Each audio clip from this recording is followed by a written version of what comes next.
Pozdravljeni! Začenjamo serijo posvečeni drugi letošnji dirki svetovnega prvenstva Formule 1 veliki nagradi Savdske Arabije.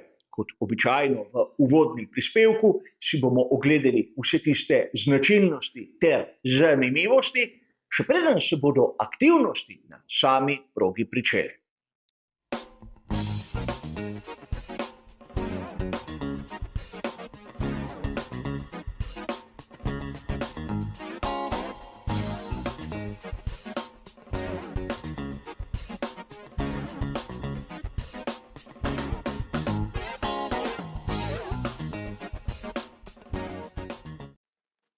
Kot je že običajno, bom tudi tokrat uvodni prispevek k veliki nagradi Savdske Arabije razdeljen na 3 ločene dele.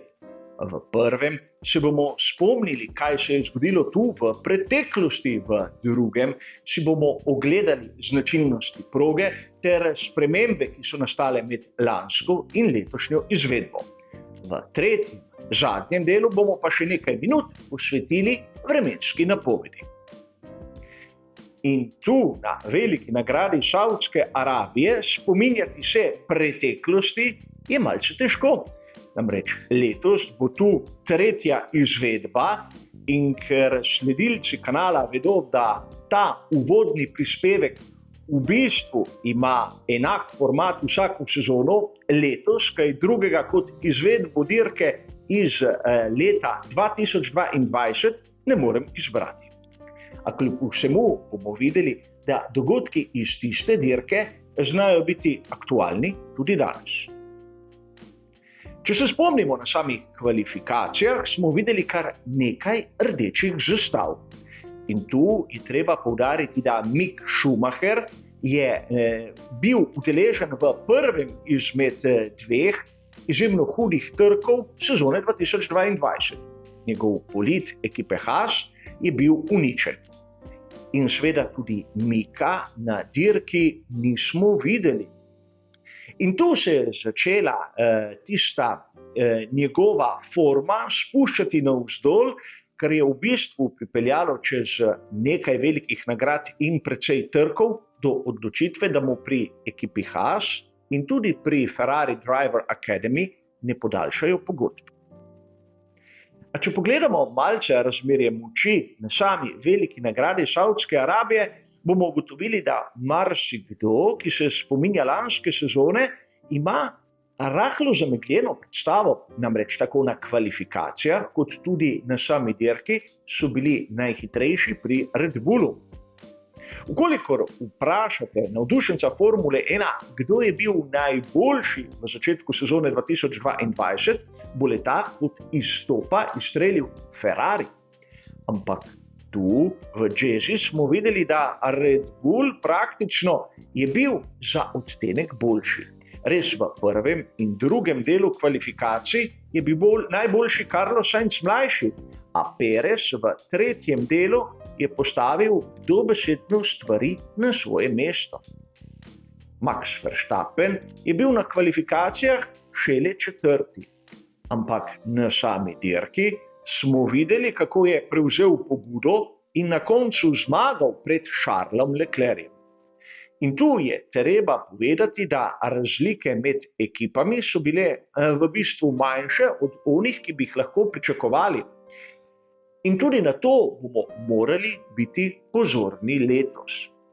Namreč proga kot taka je doživela nekaj manjših sprememb, predvsem na 22. in 23. ovinku. 22. ovinek je praktično spremenjen in se začne 10 metrov kasneje. In podobno je pri 23. ovinku, ki so ga premaknili za 5 metrov. Kot zanimivost, dolžina kroga tokrat šteje 1 meter več, prav zaradi teh predelav, ki smo jih videli na teh 2 ovinkih. In tu lahko vidimo še nekaj, kar po mojem osebnem videnju bo povzročalo rahle preglavice na samem vikendu posvečenem veliki nagradi. Kot vidite, tu na fotografijah 4. ovinka so postavili tiste simpatične kuličke, ki omejujejo samo progo, ampak po mojem osebnem mnenju bomo videli, da vozniki Formule 1 jih bodo kar hitro spravili tja na rob, čeprav so sidrani na sam asfalt z pomočjo elastične vrvice, ampak dvomim, da bo zadosti. A ne smemo mimo še enega dejstva. Tretje območje DRS je spremenjeno. Namreč, če smo v lanski izvedbi videli detekcijsko točko praktično na vhodu v ovinek, je sedaj na izhodu iz 27. ovinka, kar pomeni, da bodo morali biti vozniki bistveno bolj skupaj, kar nekako nam kaže, da z območji DRS so bili lahko v preteklosti malce preveč radodarni. Poglejmo si sedaj tabelo, ki jo je pripravil Pirelli, kjer bomo lahko videli pravzaprav tiste značilnosti same proge in jih primerjali z onimi, ki smo se jih že nekako privadili na progi v Šakirju. Tu vidimo, da v bistvu gre za čisto drugačno podstavitev. Če smo na veliki nagradi Bahreina govorili o tem, da je bilo pospeševanje eden izmed ključnih faktorjev v Jazzy, kaj takega ne bomo videli. Vrednost je po tabeli samo 2. In tudi izbor pnevmatik je mehkejši, C2, C3 in C4.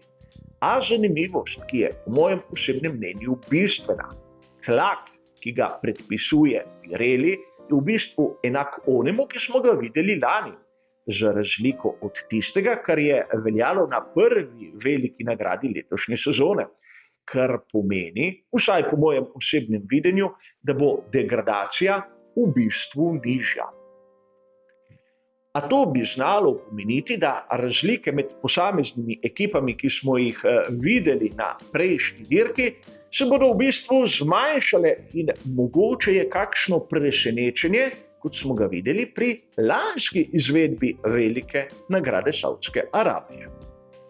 In tu ne smemo mimo dejstva, ki je znano, še preden so se vozniki pognali na prvi prosti trening. Charles Leclerc je zamenjal kontrolno elektroniko, vgradil tretjo na svoj Ferrari SF-23 in po kvalifikacijah mu bodo dodali 10 mest, kar je izjemno zgodaj. Prezgodaj za nekoga, ki se želi boriti za naslov svetovnega prvaka, ampak kaj več bomo povedali v prispevku pred samimi kvalifikacijami, ko bodo na voljo vsi dokumenti in bomo videli, ali so pri Ferrariju menjali samo to, ali pa še kaj drugega.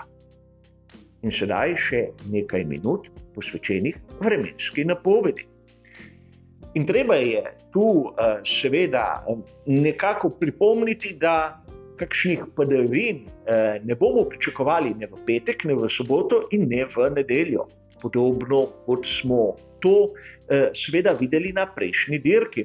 Ampak temperature bodo izjemno zanimive. V petek okrog 26 stopinj Celzija, in medtem ko sobota in nedelja bi znala pokazati še kakšno stopinjo več. Marsikdo izmed vas bo sedaj dejal, no ja, nič takega, nič presenetljivega, nič omembe vrednega. A ne smemo pozabiti na en faktor, ki bo morda tudi ključen. Proga v Jazzy se nahaja ob morju. Gledali bomo seveda večerno-nočno dirko in veter bo tu skozi celoten vikend lahko dosegel tudi 30 km/h, kar bo pomenilo, da marsikdo zna imeti težave. Če to združimo z ozko progo, kjer izletnih con pravzaprav ni, bomo lahko videli kar nekaj prekinitev, rdečih zastav in podobnega dogajanja. A o tem, kaj nas čaka v nadaljevanju vikenda, bomo seveda bolj podrobno spregovorili v naslednjih prispevkih. Kot običajno tudi tokrat sodelujem s Sportklubom, kjer bom komentiral dejavnosti vezani na Formulo 2, kar pomeni, da bodo prispevki vezani na Formulo 1 prišli na dan nekoliko kasneje, a menim, da ne toliko, da bi bilo to bistveno. A vseeno začenja se drugi vikend letošnje izjemno dolge sezone svetovnega prvenstva Formule 1 in videli bomo, ali so bili rezultati prve dirke merodajni ali pa ne. A kot ste razumeli, tudi tokrat smo prišli do konca našega uvodnega prispevka. Zato hvala za vašo pozornost in nasvidenje.